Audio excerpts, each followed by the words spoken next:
Coronavirus infections returning across Asia, driven by highly transmissible subvariants. Although Singapore says its latest wave is nearing its peak.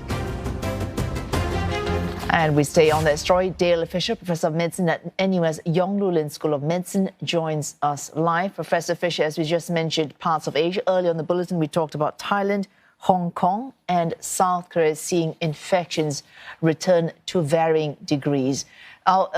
How much of this should we expect, given our agreement to live with COVID-19? Should we be in any way concerned? I think it's fair to always have concern, Wei Su, but it's got to be kept in perspective, as we're really moving into endemicity now, and this virus is here to stay. There's going to be fluctuations in numbers. There's going to be surges and waves from time to time based on various viral factors and immune factors and vaccine factors. So yeah, this is quite expected, and in fact, you can see from the minister over the last couple of weeks, he's quite successfly predicted that there'd be this surge, and now he's predicting that it's probably going to flatten out and turn down again. So I think these are the types of things we're getting better at understanding. So essentially, you're saying if we keep this in perspective, as long as any changes, large as they may be, as they might be, as long as they fall within the boundaries of what we can clearly predict, we should not be concerned. Yeah, well, if our main tool against this is, of course, vaccination and to a lesser extent antiviral drugs for treating people that may have been exposed or may have very early disease. These are the tools we've got, and if we can keep up with vaccines in all the aspects, both improving vaccines, possibly having vaccines that are modified to new subvariants or variants, and indeed actually taking it and taking the boosters as science tells us that we should. So this is really going to be the mechanism of preventing severe disease and ideally preventing spread in the forever to come.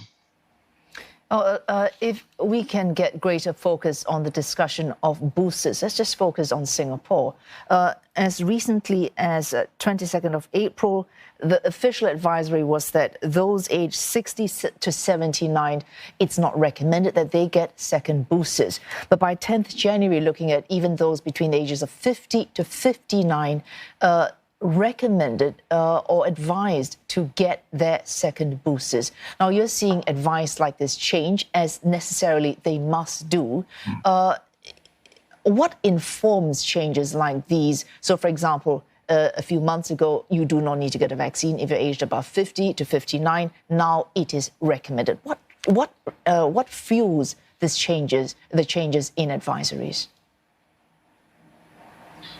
So it's ongoing evolution of the science, Wei Su. So particularly for countries that started vaccinating before us and Israel, UK, there's some very good science happening where we can see that if more severe disease is happening after a certain period of time, then this tells us that it might be appropriate to get boosters, and we can compare people that have had boosters to those that haven't had boosters and see that in certain age groups after a certain period of time, the amount of severe disease starts to go up. So this is why we repeatedly say to people, please follow the advice, because it's no one's making it up. This is based on what's happening in other countries with a lot of very clever scientists looking at all the data and making decisions and analysing and giving advice accordingly. So Singapore at the moment, it's still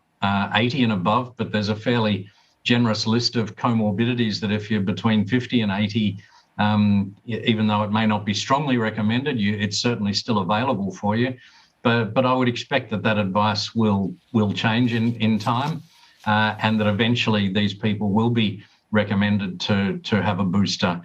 But actually, I'd like to just point out that it's the the first booster is still missing in a lot of people, and we've known that for some time, that's very important. And if people aren't having that third jab, I'd much rather see a 70 or 80-year-old have their first booster than a healthy 50-year-old have his second booster, if you know what I mean. So it's about where we put our efforts.